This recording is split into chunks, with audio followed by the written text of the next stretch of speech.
আসসালামু আলাইকুম। আশা করছি আল্লাহর রহমতে সবাই অনেক ভালো আছেন। আজকে আপনাদের সাথে শেয়ার করছি আমাদের উত্তরবঙ্গের ঐতিহ্যবাহী ডিম আলুর ডাল সাথে নতুন ধানের চালের ভাত।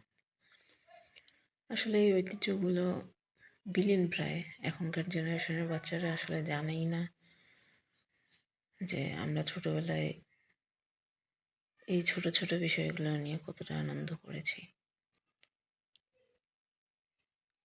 এবছর আসলে আমন ধান কাটার পর সবাই যার যার মতো ব্যস্ত লাইফে ফিরে যাওয়ার আগে পরিবারের প্রায় আমরা ৪৬ জন আমাদের গ্রামের বাড়িতে এই যে একই পাতিলে একই আর সাথে বসে এই ঐতিহ্যকে আরেকবার লালন করলাম নিজেদের মাঝে। যদিও বা সকলের কাছে এটা আহামরি কিছুই না, কিন্তু এই যে সবাই একসাথে মজা করতে করতেই নর্মাল খাবারটা খেলাম, এটাই আনন্দ।